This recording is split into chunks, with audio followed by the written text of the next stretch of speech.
نحمده ونصلي على رسوله الكريم أما بعد أعوذ بالله من الشيطان الرجيم بسم الله الرحمن الرحيم رب اشرح لي صدري ويسر لي أمري واحلل عقدة من لساني يفقهوا قولي رب زدنا علما اللهم فقهنا في الدين رب يسر ولا تعسر وتمم بالخير وبك نستعين اللهم إني أسألك علما نافعا ورزقا طيبا وعملا متقبلا آمین یا رب العالمین۔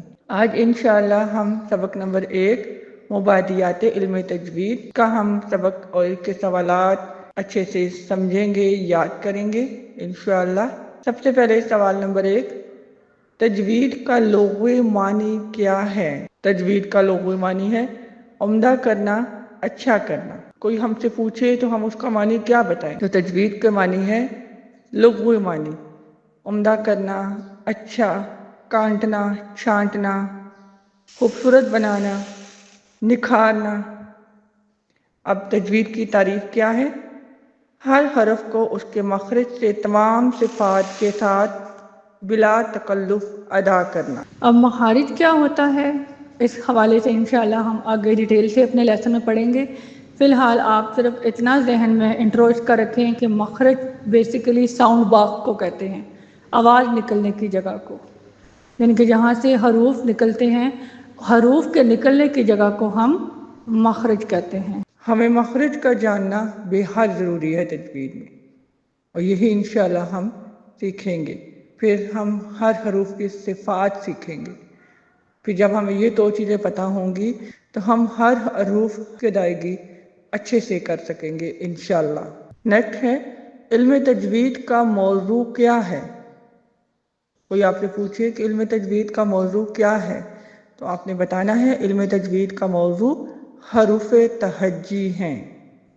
حروف تہجی کو حروف الہجا بھی کہتے ہیں، مفردات بھی کہتے ہیں۔ علم و تجوید کی غرض و غایت کیا ہے؟ یعنی کہ کس غرض کی وجہ سے ہم علم تجوید کا علم حاصل کر رہے ہیں؟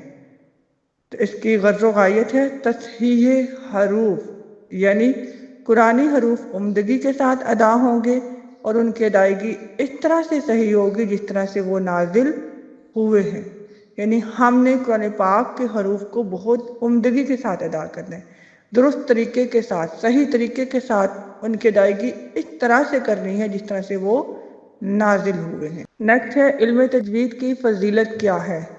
علم تجوید کی فضیلت یہ ہے کہ یہ علم تمام علوم سے افضل ہے کیونکہ اس کا تعلق کلام اللہ سے ہے، اور قرآن مجید کا علم تمام علوم سے افضل اور اعلیٰ ہے۔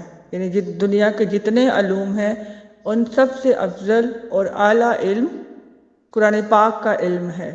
اور ایسا کیوں ہے؟ کیونکہ قرآن پاک اللہ کا کلام ہے۔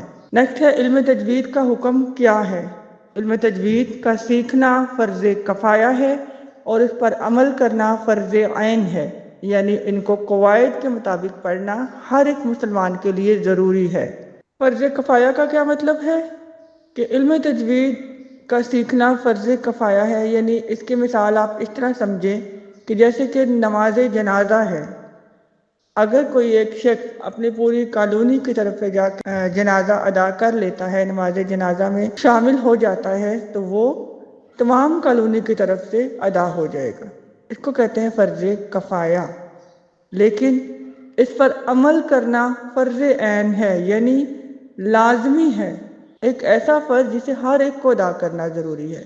اس پر عمل کرنا ہر مسلمان کے لیے بے حد ضروری ہے۔ سیکھنا فرض کفایہ ہے، یعنی اگر گھر کے تمام ممبران میں سے کوئی ایک ممبر سیکھ لیتا ہے تو وہ سب کی طرف سے سیکھنا ہو جائے گا، لیکن سیکھنے کے بعد اب اس پر عمل کرنا ہر ایک کے لیے ضروری ہے۔ کیوں؟ کیونکہ قرآن پاک کو قواعد کے مطابق پڑھنا ہر ایک مسلمان کے لیے ضروری ہے۔ سبحانک اللہم و بحمدک نشہد ان لا الہ الا انت نستغفرک و نتوب الیک۔ السلام علیکم ورحمۃ اللہ وبرکاتہ۔